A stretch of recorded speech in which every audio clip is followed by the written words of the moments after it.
speaking, and is the author of over 18 books, audio, and video programs. So now, let the man who has influenced so many help you to invent your future. Here's Mr. Jim Rohn. It is so much fun to travel the world, especially for me, farm boy from Idaho. I didn't have many skills when I first awakened to the opportunity that, you could work for pay. I knew how to milk cows, but, that was about it, and it didn't pay very well. But when I was introduced to network marketing, health and nutrition, a marketing system where I could start at the bottom, go to the top, and start part-time, it literally revolutionized and changed my life forever. I've never been the same. And a big share of my story now is sharing with people around the world this extraordinary opportunity. And then along with it, the philosophy that makes it work. Because you can have every technique in the world and the best product in the world, and you can have the finest support system in the world, but unless you have the philosophy that drives you to do the necessary things to make it work, then nothing works. So I like to talk about all the things that made it work for me and see if that might not be valuable for someone else. So I want you to take some good notes. If you're ready to take notes, say, "I'm ready." I like this crowd already.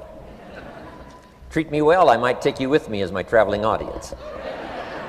Now, here's the next key on being prepared for the next century, and that is your personal philosophy. At age 25, the things that so dramatically changed my life was, number one, the discovery of a unique product that I could believe in. My mother taught nutrition, and she taught good health, so I was the beneficiary of that. It came from my grandmother, my grandfather, passed it on to my mother. She taught it, passed it on to me. My father never had a major illness, lived to be 93. My mother extended her life, according to the doctor, at least 20 years. She should have died at least 20 years earlier than she did, simply because she stretched out those years by the study of good nutrition. I was an only child, and Mama studied and, mixed up all that stuff back then. She'd say, "Hey, me and Papa and her," she said, "drink this stuff. If it don't kill us, I think it'll help," and we're gagging down this stuff. And Mama taught all of that, but the payoff was so incredible. I passed it on to my two daughters. They've never been ill. They passed it on to their children, my grandchildren. They haven't been ill. I mean, the study of good nutrition, paying attention, and being involved in the industry you're in, it's one of the best. So, that's so important. Your personal philosophy, what you believe in, that's going to carry you into the next century. Let me give you now some of the early philosophies that changed my life forever. I heard one of them in my introduction. Some of these philosophies have lived with me now all of these years. I've passed them on, and people have come back around saying, "Mr. Rohn, 10 years ago, 20 years ago, 30 years ago, 35 years ago, I sat in your class and sat in your seminar, and those early things that you taught, I've practiced it and I'm doing it." A man not long ago showed me notes he took 23 years ago. And then he had me sign those notes. He said, "I've used these notes to develop my life, my personal life, and my business life." And when he took those notes, he said, I was 18 years old. So it's incredible. I'm so thankful for all these years. But now I want to pass it along to you. Some of the philosophies that changed my life forever. Okay? If you're ready, say, "I'm ready." Ready. Here's the first one. Profits are better than wages. Once I understood that, I got rich. Profits are better than wages. Nobody taught me that in high school. I went to college for a year and a half. I never heard it. I'm 25 and broke. I'm not destitute. I'm broke. Too much month at the end of the money is broke. And I finally hear this philosophy. Profits are better than wages. Now here's the phrase that goes with it. Wages make you a living, which is fine. Profits make you a fortune, which is super fine. And you can live both fine and super fine. You've now got the mechanism and the ways and means to do that. Profits are better than wages. Guess what? I taught this in Moscow when I was teaching capitalism. The communists had it all wrong. They taught that capitalism was, a big company that oppresses its workers. I mean, it was absolutely ridiculous. They had mentally lost it when they came up with this ridiculous philosophy. Communism taught capital belongs to the state, not the people. And we taught all these years what? Capital belongs in the hands of the people, not the state. That's why, of course, kids should pay taxes, because they can be capitalists, and all capitalists should pay taxes. And it doesn't take much to start an enterprise that makes a profit. I teach kids how to have 2 bicycles, one to ride and one to rent. I mean, you know, how long does it take? How long does it take to make a profit? I mean, a little ingenuity and you're on your way. So profits are better than wages. Capitalism better than communism. Communism said people are too dumb and stupid to know what to do with capital. So you must take capital away from all the dumb, stupid people and give it to the all-wise, all-knowing state. And let the state run everything. I mean, that was communism. And they devastated every country they touched. I've been to East Germany. It's taking $1 trillion just to clean up East Germany. They've already spent $500 billion. They got $500 billion more to go. I mean, every country they touched, and I've been in all of them, they devastated them all with their devastating philosophy. We teach capital belongs in the hands of the people. That's where the ingenuity is to bring goods and services to the marketplace. And I'm going to show you later the miracle of capitalism grassroots in America, which you're involved in. But once I understood this now, it was so incredible. Profits are better than wages. Now, when I first was recruited, I'm a distributor for this little product called Abunda Vita. And here's what my mentor said, Mr. Schoaf. He said, Mr. Rohn, you can start this miracle working business part-time. You don't have to go full-time, you can start part-time. And he said, if you'll devote, to start with, let's say 10, 12, 15 hours a week, where you'll start making a profit, here's what you can now say. I'm working full-time on my job and part-time on my fortune. Because profits lead to fortune. I got so excited about that philosophy. I'm working full-time on my job, but now I'm working part-time on my fortune. I found a way not only to make a living, you won't believe this, I found a way to make a fortune. Can you imagine what that's like then to get up in the morning? To go to work on your fortune? Not to go to work to pay the rent, which is okay, but a chance to go to work to make a fortune? And I said, right now I'm working part-time on my fortune and full-time on my job, but it won't be long until I'll be working full-time on my fortune. Can you imagine what life is going to be like? Now, here was my first goal when I started, and that was part-time. I wanted to equal on my profits part-time what I was earning on my full-time job. This is called the magic of part-time. It is so thrilling for people to start working the business part-time, because now you can work on profits, and it doesn't take very long. If you'll really concentrate on those 10, 12, 15 hours a week, it won't be long if you really do it right and learn some of the skills I'm going to talk about. It won't be long until you can be earning as much part-time working on your fortune as you are full-time working on your job. I did that in less than 6 months. Now I've got an incredible invitation. I found a way part-time to work on my fortune, and I'm making as much money at that as I am on my full-time job. Would you like to hear my story? It was incredible. Now, here was my second goal, to make twice as much money part-time working on my fortune as I was working full-time on my job. And I reached that in less than a year. Making twice as much money part-time working on my fortune as I was full-time working on my job. Now I've got an incredible invitation that won't quit. I found a way, through a unique opportunity, to work part-time on my fortune, and I'm now earning twice as much money as I am working full-time on my job. Would you like to hear my story? Do you imagine anybody would say, no, I don't care to hear your story? No. Everybody I said that to said, wow, yes, what are you doing? I said, I'm glad you asked. Let me tell you. Now, when I started making twice as much money part-time as full-time, here's my dilemma. I didn't want to go full-time. And why not go full-time? And the reason was because I didn't want to give up my electrifying story. right? It was so powerful. Nobody could resist the invitation to at least take a look. I didn't want to give it up. And I hung on for I don't know how long until it was, almost insane. And then finally, reluctantly, I gave up my full-time job. But now,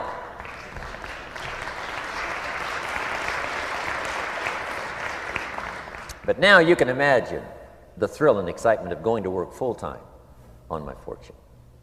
It was incredible. But I want you to jot down the magic of part-time. What does it take to really change a person's lifestyle? Not very much. An extra $1,000 a month, I'm telling you, will drastically change most American families' lifestyle. And that's why part-time is so valuable, because it very quickly changes a person's lifestyle. And here's what the change in lifestyle does. It's a great recruiting tool. One of the greatest recruiting attractions is the money you make part-time. Somebody said, "You've been on 3 vacations this year?" Says, "Yes, I got this little part-time thing going." Says, "What's that?"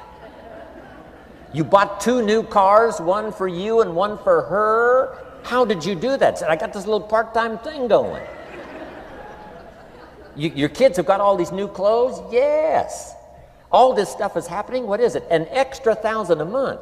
See, $1,000 a month full-time, nobody wants to hear your story. $1,000 a month part-time that starts to change your lifestyle, everybody wants to hear your story. So the key is part-time. The magic and the attraction of part-time gives you a classic invitation for somebody to listen to what you're doing that's changing your life. And it's not just necessarily the money that changes your life. It's what you do with the money. It's the change of lifestyle. So part-time helps to change lifestyle, which gives you a classic invitation to look at what you're doing. That's how I started in network marketing, age 25.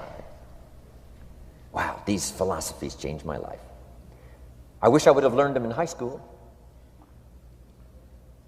In high school, if they would have offered Wealth 1, Wealth 2, I'd have taken both classes. I wouldn't have waited until I was 25 and broke. Here's the next one. Philosophy that helped change my life. It's not what happens that determines your life future. It's not what happens that determines your life future. It's what you do about what happens. All of us are in like a little sailboat. And it's not the blowing of the wind that determines your destination. It's the set of the sail. So jot this phrase down. It's one of the best to understand. Kids need to understand it. The same wind blows on us all. The same wind blows on us all. The wind of disaster, the wind of opportunity, the wind of change. The wind when it's upside down, the wind when it's favorable and unfavorable. The same wind blows on us all. The economic wind, the social wind, the political wind. The same wind blows on everybody.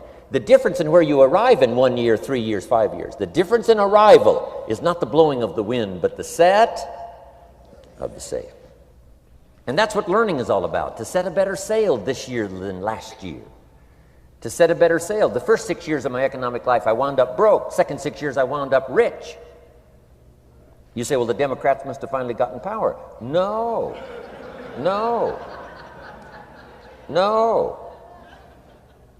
It was not a political change.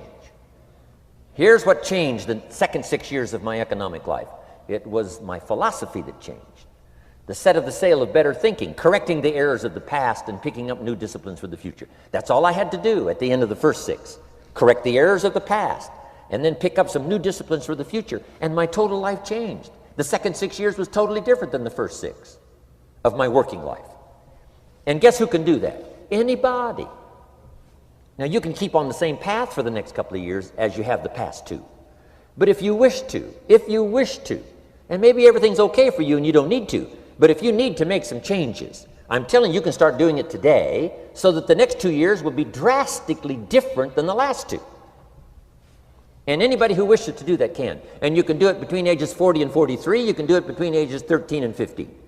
You can do it between ages 60 and 62. Any 2 years, any 5 years, that you wish to drastically change from the previous 5, you can do it. If you wish to. Now, this isn't written. This is not a law. Here's what it's called, opportunity. But if you don't know you can change, If you don't know you can drastically change your income, change your future, change your health, change your marriage, change everything. If you don't know that, some people then go year after year after year after year not making much change simply because they didn't get to the class. They never read the book. They never went to the seminar. They never made the discovery. They didn't seek for the knowledge of how could I make my life better. And if you just rock along, I'm telling you it's okay. Anybody can live any way they choose, but I'm here to tell all of you that if you wish to, it's possible to make the next 3 years totally different than the last 3. And all you have to do is just a few things. So if you got that one now, it's not the blowing of the wind that determines your income. It's not the blowing of the wind that determines your fortune. It's the set of the sail. And that's why we gathered here today. Maybe I've got some ideas that'll help you with a couple of little things about setting the sail of your thinking that might drastically give you multiplied more benefit the next 3 years than you've gotten in the last 3. So it's not what happens. What happens to everybody. Chevron years ago brought me in to talk to management. They said, Mr. Rohn, you travel around the world and you're fairly knowledgeable. What do you think the next 10 years are going to be like? I said, gentlemen, I can tell you I do know the right people. So they all leaned forward and listened carefully. And I said, gentlemen, the next 10 years are going to be about like the last 10.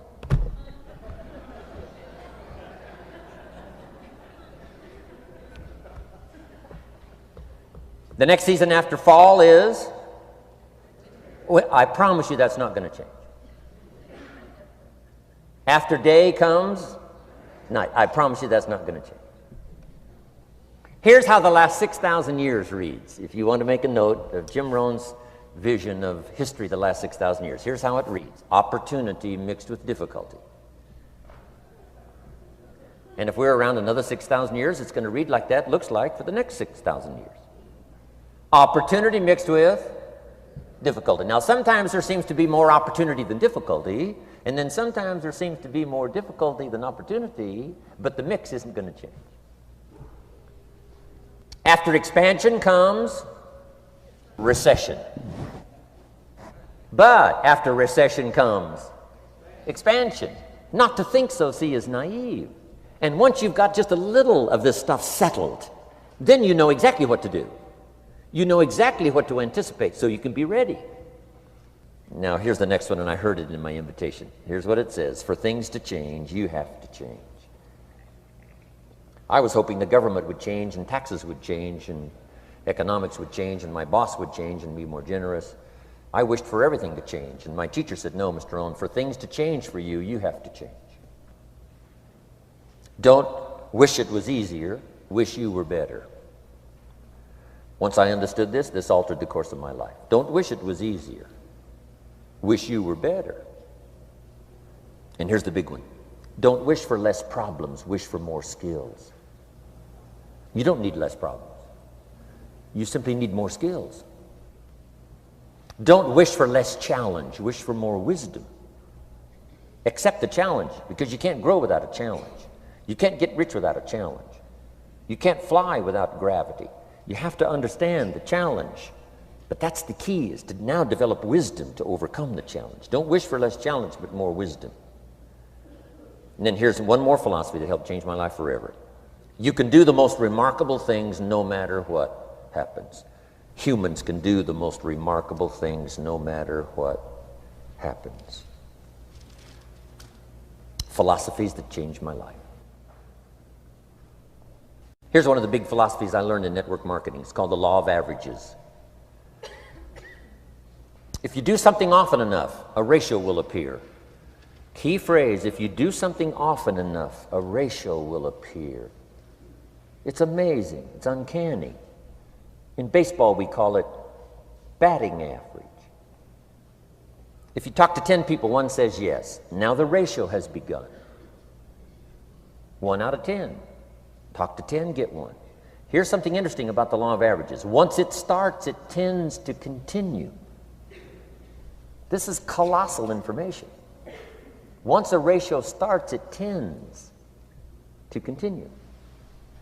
If you talk to 10 and get 1, sure enough, chances are excellent. If you talk to 10 more, you'll get another one.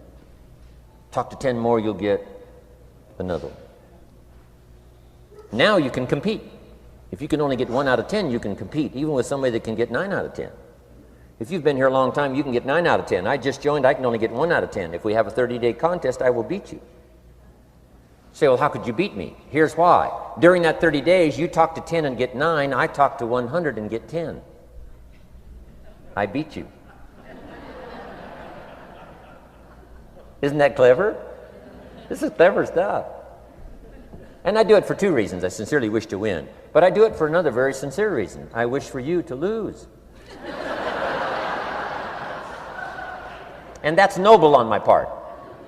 Here's why it's noble. You learn more by losing than you do by winning. So I wish to give you that experience.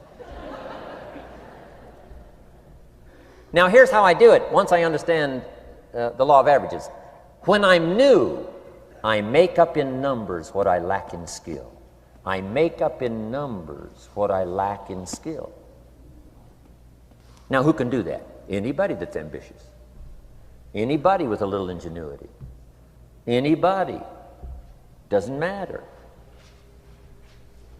Now here's one more. The law of averages can be increased. You get 1 out of 10, talk to 10, get another one. Talk to 10, get another one. The 4th time you talk to 10, you get 2. Why would the 4th time you talk to 10, you get 2 instead of 1?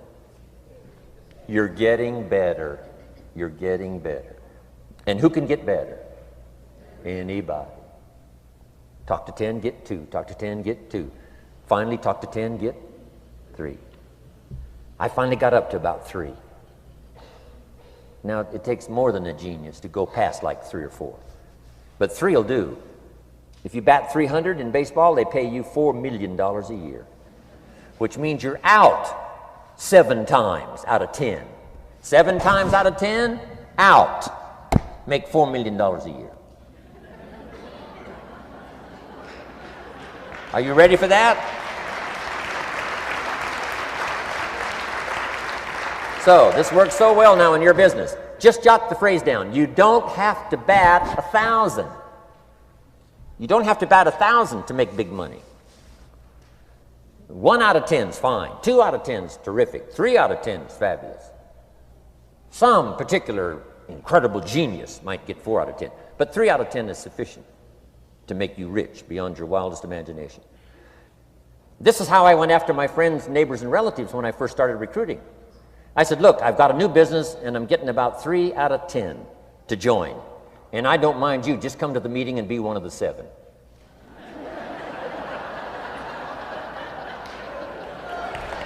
Right? Doesn't matter. Right? You're my friend, you'll do me a favor. And so it's not important to me that you like it. It's not important to me that you join. It's certainly not important to me that you buy. It's just important to me that you listen. One of the reasons, though, I want you to hear the story is because a year from now, if I'm doing well, I don't want you to say, how come you never picked up the phone a year ago? I never got a letter, never got a call. You call me a friend? You're making all this money? You never picked up the phone. So I don't want that to happen. So for 2 reasons, I want you to see what I'm doing. So that a year from now, if I'm doing well, I can say, you know, I gave you the opportunity. But also, just as a favor, come and be one of the 7. It doesn't matter to me if you buy or join. But I need 10 to get 3. And if you're one of the 3, wonderful. If you're not, wonderful. It doesn't. It might matter to you. It might matter to you, but it doesn't matter to me. Now, it matters to me because we're friends, but it doesn't matter in terms of my averages. So if you decide to get rich, just learn the law of averages. You're off and running. Now, here's the second law that changed my life forever in network marketing. I learned the law of sowing and reaping. And in the law of sowing and reaping is also the story of the law of averages. Jot this down. The story of the sower comes from the Bible. I'm an amateur on the Bible, but this is such a useful story. Here's what the story says. And take the notes because the drama's in the details. The sower was ambitious. Evidently, he was ambitious. When you read the whole story, you'll conclude, yes, this was an ambitious sower. Here was number 2. He had excellent seed. The sower who sowed the seed had excellent seed. And the excellent seed can be an excellent opportunity, an excellent product, an excellent story. So we've got an ambitious sower with excellent seed. But now here's the rest of the details of the story. for your information, for the drama of your life, so you can understand things better. Learning some of this is how I got rich by age 31. Okay. Number one, it says the sower goes out to sow the seed, but the first part of the seed falls by the wayside and the birds get it. So jot this down. The birds are going to get some of the seed. The birds are going to get some of the seed. Now you say, well, Mr. Rohn, what does that mean? Well, I invite John to come to a meeting. He said he'd be there Tuesday night. Tuesday night I show up, John isn't there. I say, John, I wonder why John didn't make it. Now I know the answer. The birds. The birds. John had this great idea of coming to the meeting to look at an opportunity, and somebody stole it and said, you're not going to go see network marketing. And he says, well, maybe not. So have you jotted that down now? The birds are going to get some. Now, when the birds get some, you've got two options. Number one is to chase birds. And say, well, let me get a hold of the person that talked him out of coming to the meeting. I'll tear him a new page. But I wouldn't do this.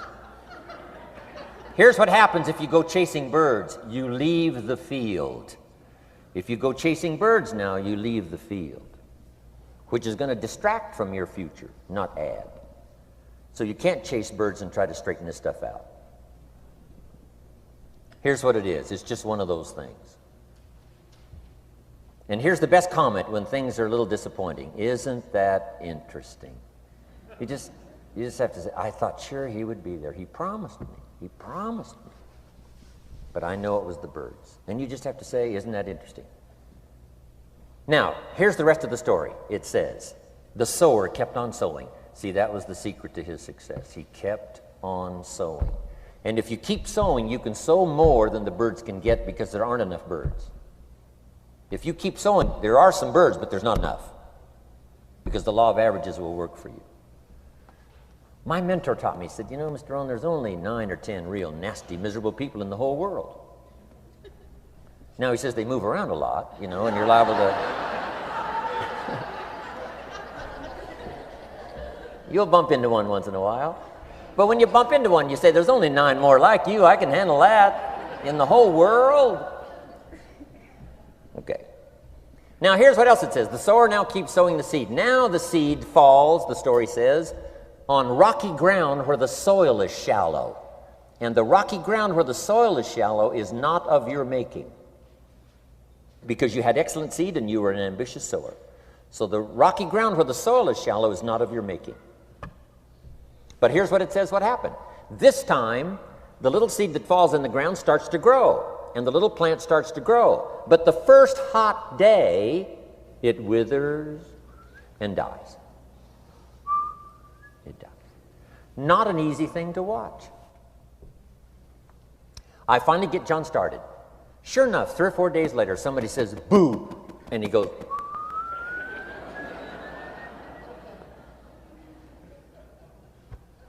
he's gone. Doesn't show up at the second meeting. And I say, I thought sure John would last a week. What happened? Jot this down. The hot weather is going to get some. And this is not of your making. Here's what you must say when that happens. Isn't that interesting? Wow. What can you do? The answer is nothing. You say, well, I'm going to try to change this. I wouldn't take that class. You know, the sun comes up in the east. Somebody says, why is that? I wouldn't spend much time on that. Just let that happen. Don't go for this why stuff. I'm giving you the answers here. The answers is in the structure and the consequences and in the deal. The answer is in the deal. Anything beyond that is not worth study. You say, well, how come some just last a little while? I wouldn't sign up for that class. Here's the answer. Some don't stay. You just have to jot that down. And when some leaves, you say, that's one of those that don't stay. Now you know what category to put them in. And you can't solve this now. You can't, it's like rearranging the seasons. You can't fool with that. All you can do is cooperate with the way things are set up. I didn't set it up. You say, well, it shouldn't be this way. Well, when you get your own planet, you can rearrange this whole deal. But on this planet, you're a guest. You got to take it as it comes.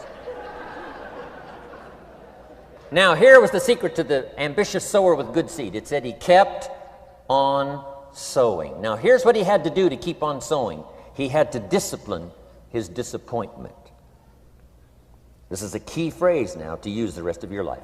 You must learn to discipline your disappointment, because you didn't set up the setup, and some are not going to stay, and that is not of your making. Now, if you made gross errors and you ran them off, see, that'd be different. Now, you're responsible for that. But if it's in the normal course of things, this is the way things are. Now, here's what it says. The sower keeps on sowing. Now it says the seed falls on thorny ground. And somebody says, well, how much of this do you have to go through? Well, hang on. It's not the end of the story now. Now the little seed falls on thorny ground, and now the little plant starts to grow again. But as the little plant starts to grow, the thorns choke it to death, and it dies. So jot this down. The thorns are going to get some. And that's not of your making.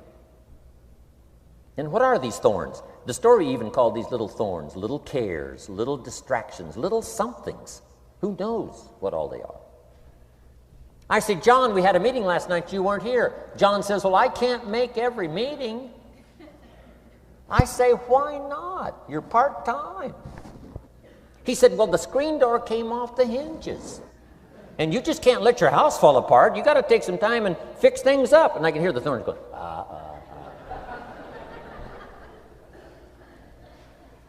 He says some extra trash had piled up in the garage. You can't let mountains of trash take over.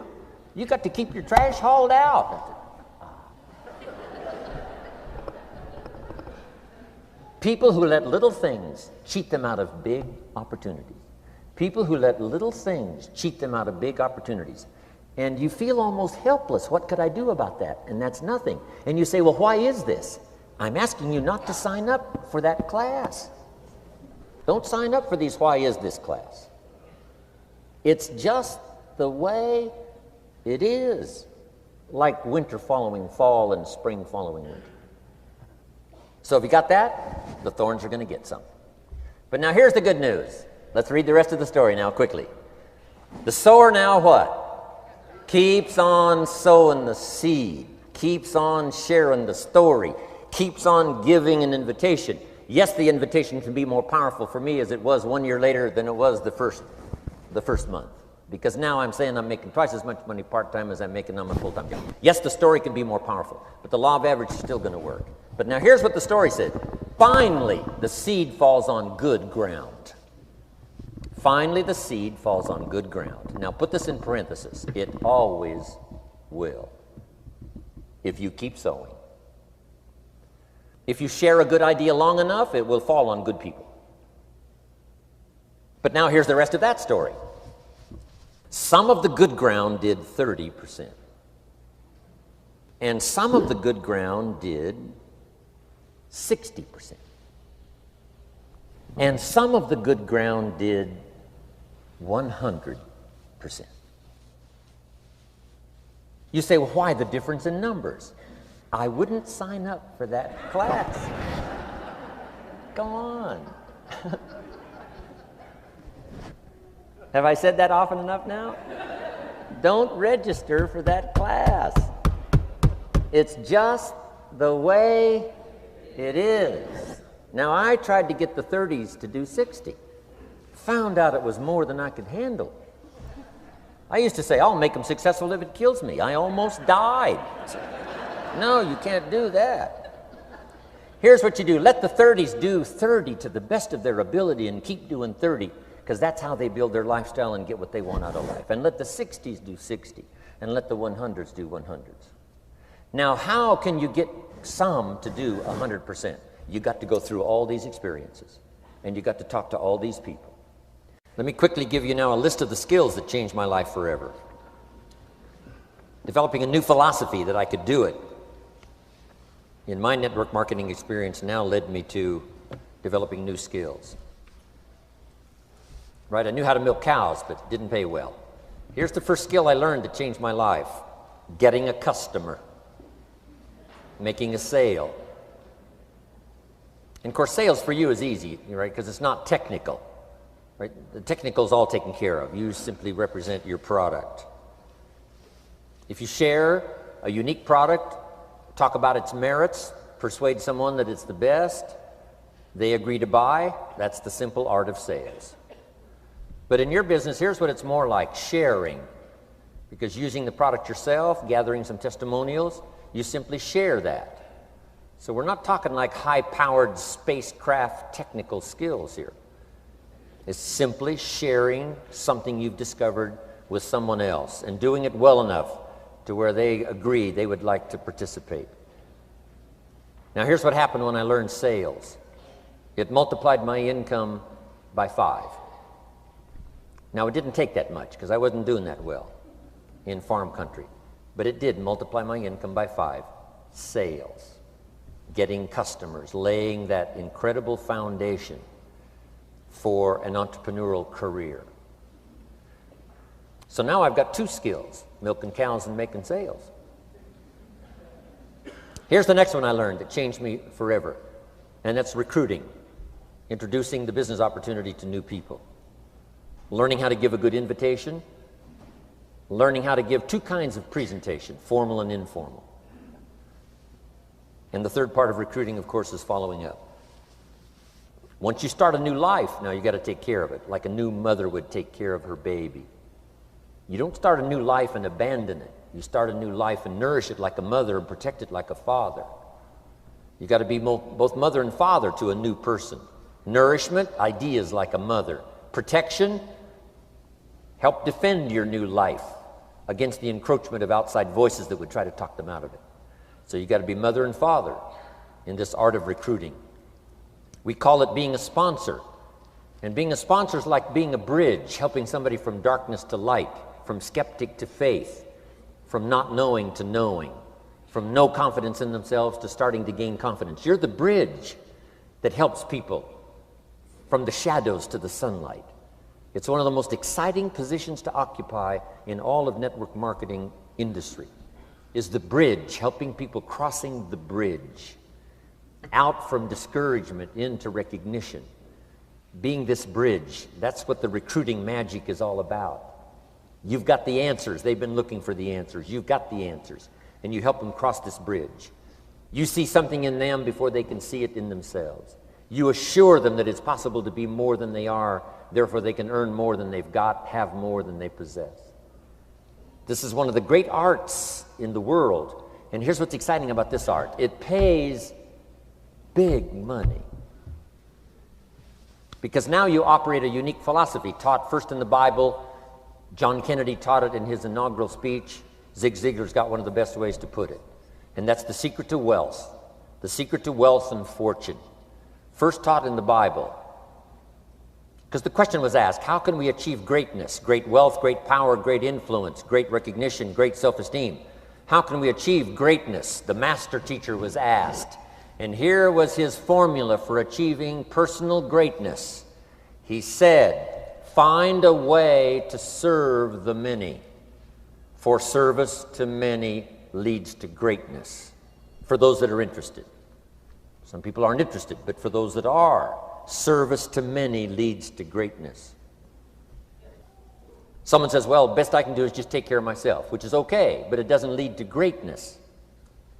Somebody says, I got enough bills of my own, I can't worry about someone else's bills. That's okay, but it doesn't lead to greatness. Greatness is helping people pay their bills. You forget about yours.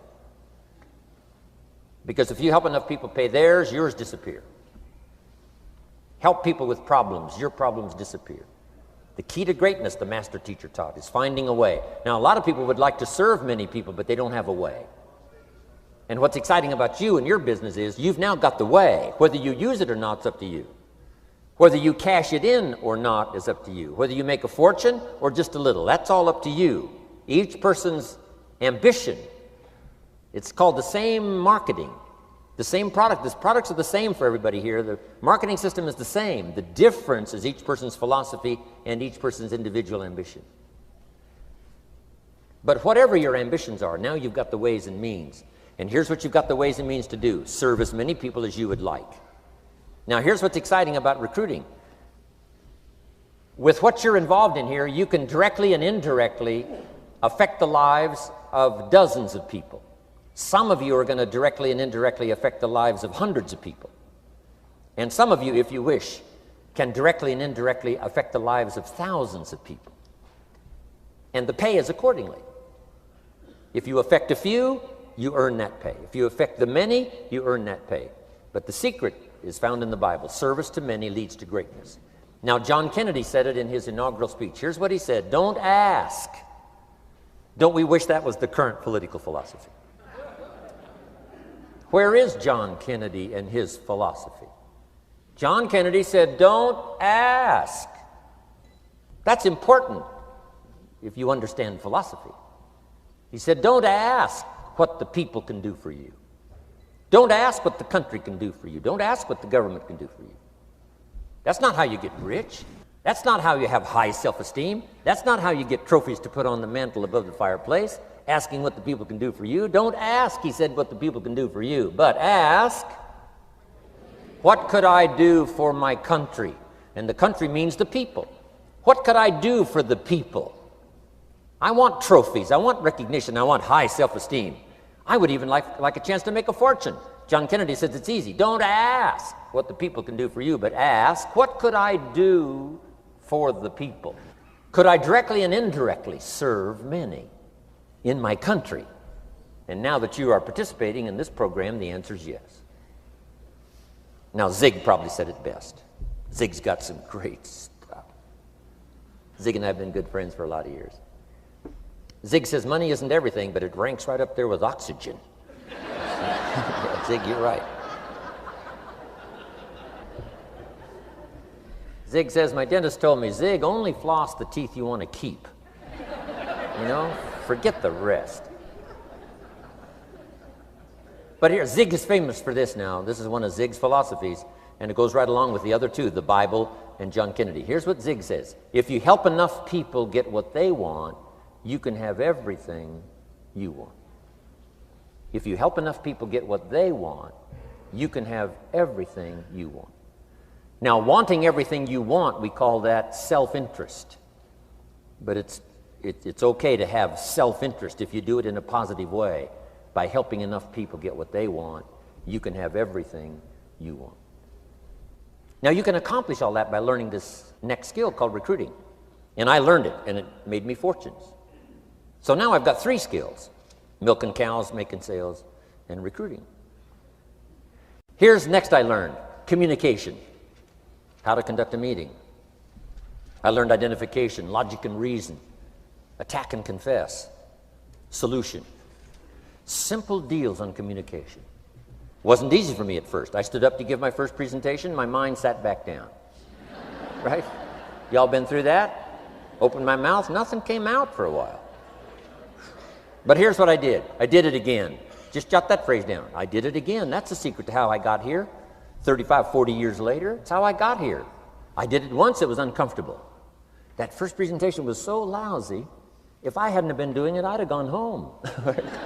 It was not that good.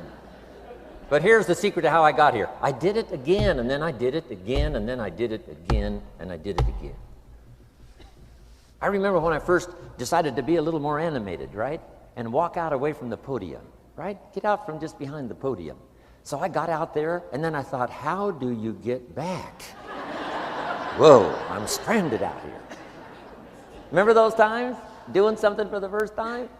But you learn quickly in your business, right? In your business, the guy stands up to give his first testimonial, and he's so nervous he forgets his own name, right? And 30 days later, he wants to give a 3-hour testimonial, right? You can hardly get him off the stage. So, learn communication.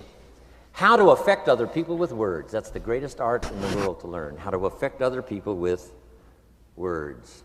Key phrase, don't be lazy in language. If you learn to use the gift of your own language wisely, it can make you a fortune and build an incredible life. Here's 3 other things I learned. One is to train. Training people how the business works.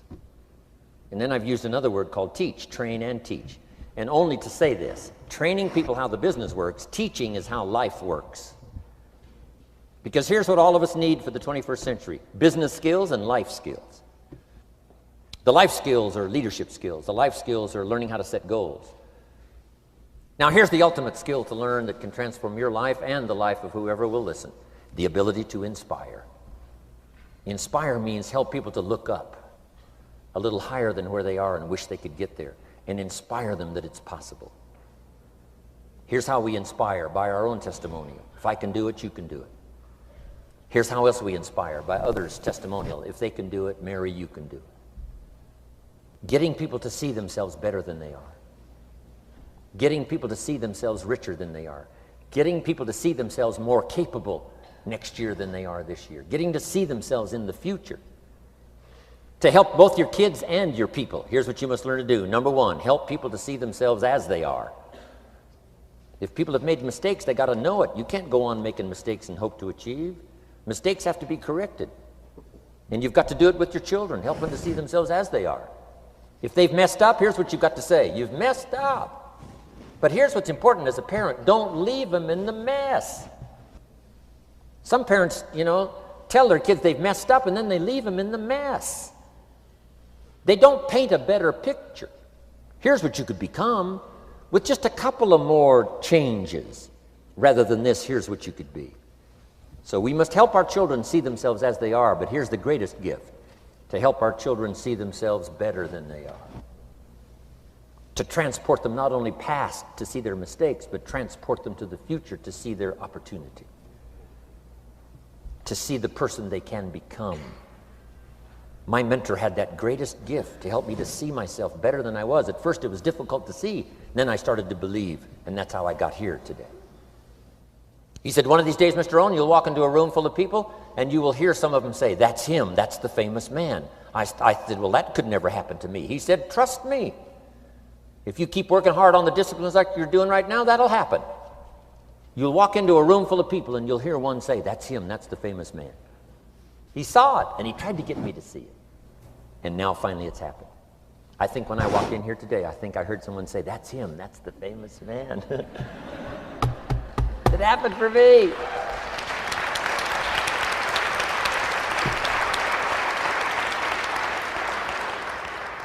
And if it can happen for me, it can happen for you. Just master these skills to inspire. Here's what else I learned: the skills of building an organization. Learn to work with the people who deserve it, not the people who need it.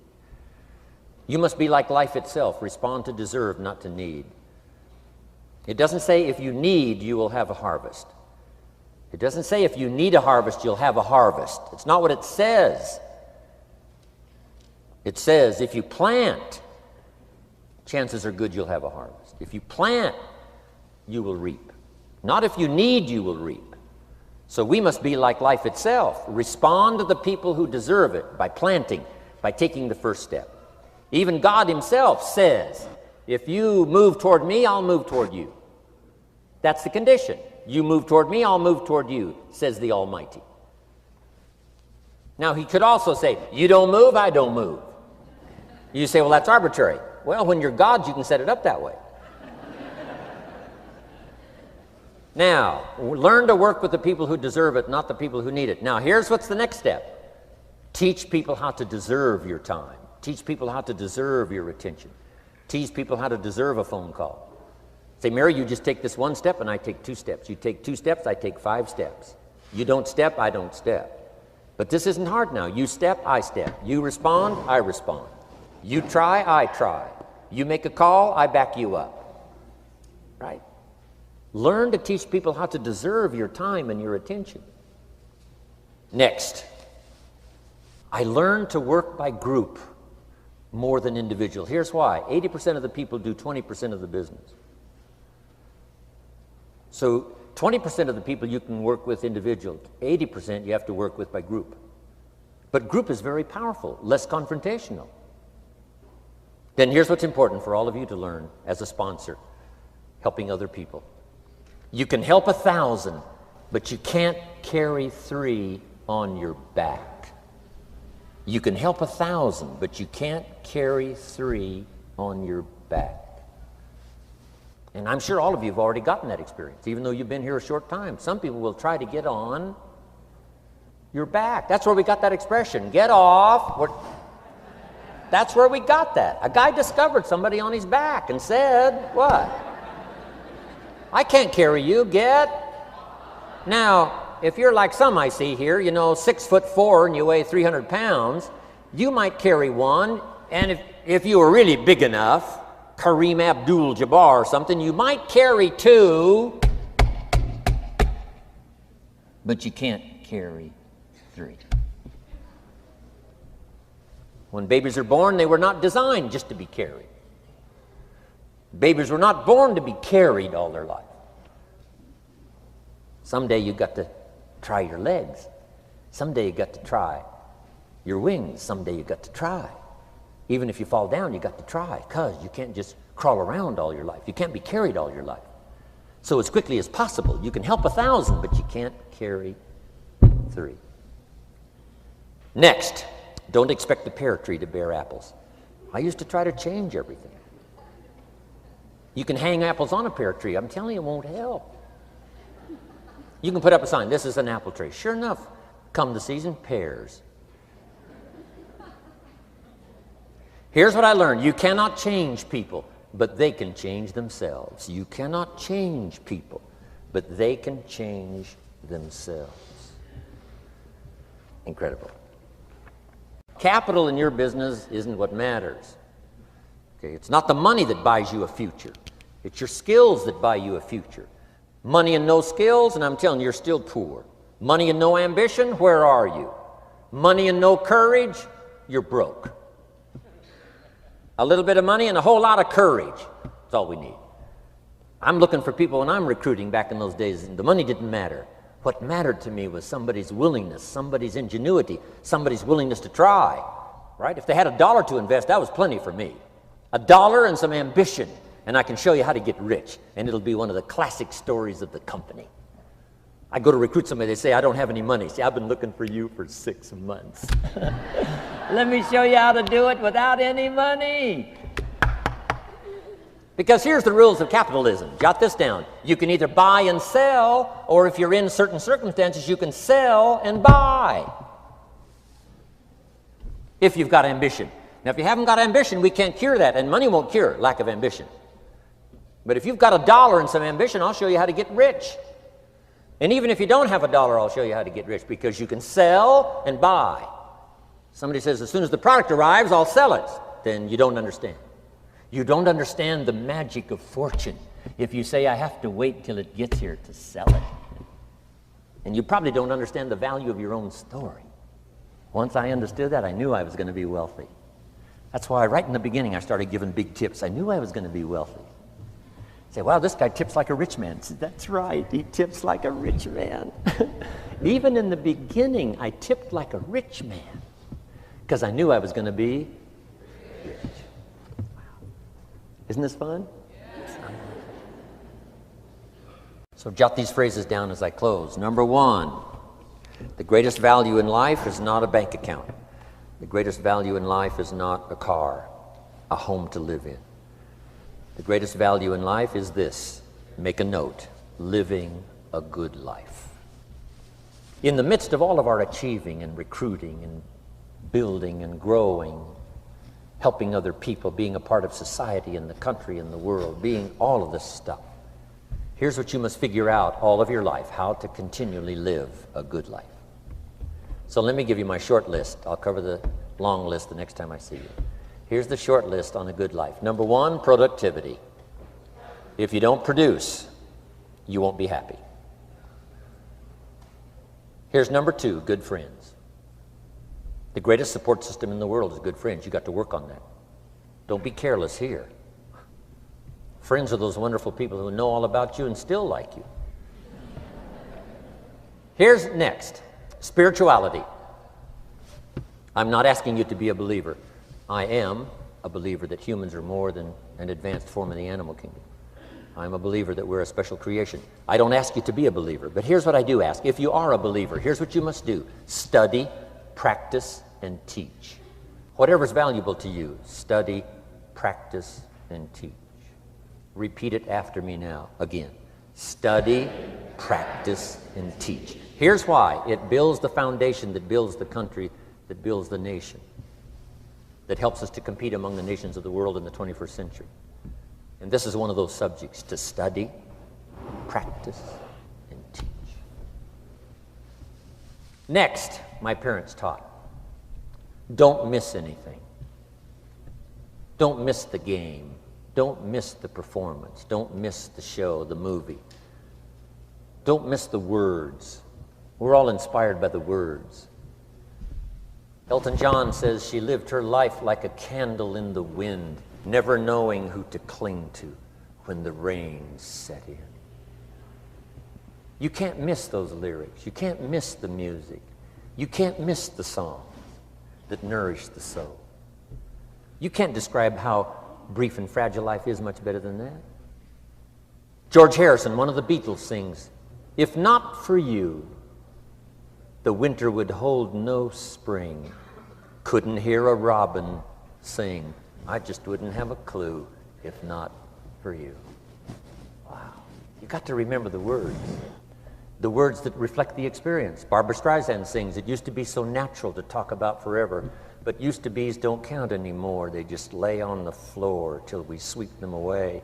You don't sing me love songs, you don't say you need me, and you don't bring me flowers anymore." Illustrative of all of our experiences. Winston Churchill said, "The truth is incontrovertible. Malice may attack it and ignorance may deride it, but in the end, there it is." You got to use that. Feast on someone else's comments. Because, see, you could stay up all night and not think of that.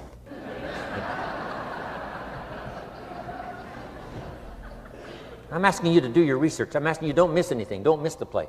When my father was 93, just before he died, if you would have called him at 10:30, 11 o'clock at night, he wouldn't be home. He's at the rodeo. And he's watching the kids play softball. He's at church. He's watching the concert somewhere. Every night. My parents taught me that. Don't miss anything. Even the little small things, don't miss. The big things, don't miss. Don't miss, don't miss. It's part of living a good life. Here's why. Jot this phrase down. It'll serve you well forever. If you live well, you will earn well. If you live well, it'll show up in the texture of your voice. If you live well, it'll show up in your face. If you live well, it'll show up in the magnetism of your personality. If you live well. So don't miss the nourishment of all the things around you that could help you live a good life. Next is the inner circle. Take care of them, they'll take care of you. Inspire them, they will inspire you. Nothing more valuable than the inner circle. That's where the power to conquer the world comes from, the inner circle. If a father walks out of the house and he can still all day long feel his daughter's kiss on his face, he's a powerful man. Nourishment of the inner circle is so incredible. If a husband walks out of the house and all day long he feels the imprint of his wife's arms around his body, he's invincible. Who can touch him? One person caring for another, the old prophet said, is the greatest. There's many virtues and values, but the greatest is love, one person caring for another. Better to live in a tent with someone you love than to live in a mansion yourself. People caring for people. And especially that inner circle where the power is so magnificent that if you draw from it, if you nourish it, and then it nourishes you. Now here's my last comment. Ask for God's help. We could all use a little help. But my whole seminar was what you can do. A man took a rock pile, turned it into a fabulous garden. Somebody came and saw it and said, "You know, you and the good Lord have this fabulous garden here." The gardener said, "I understand your point, but you should have seen it a few years ago when God had it all by himself." So we do play a part. So make this the last note now. We have a chance as human beings to participate in the miracle process. We have a chance as human beings to participate in the miracle process. And you can go do that every day as often as you wish. Changing somebody's life. Rescuing somebody from oblivion, building an organization second to none so that your name will appear in many people's testimonial. And that's why I came today. So that by chance, I don't need the money. It's not why I'm here. I take the money, but I don't need the money. But here's why I'm here. By chance, perhaps, if I've come along at the right time. I don't know what time this is for you, but if I've come along at the right time, just maybe, a week from now, a month from now, a year from now, 5 years from now, you might say, Jim Rohn came by and gave us a little piece of information. That started me down the road. Here's what's happened to me. And my name might appear in your testimonial. Now, here's the drama as we finish. How many of you have my name in your notes? Here's the part of the drama then. I go with you. When we all leave here and the lights are out and the place is dark, I go with you because you've taken my notes and hopefully some of the spirit, some of the stuff I had besides just the notes. So I go with all of you. But here's the big drama. All of you go with me. See, that's so unbelievable. So as I leave here, I promise not to leave you behind. I will take you with me in my thoughts and in my heart. God bless.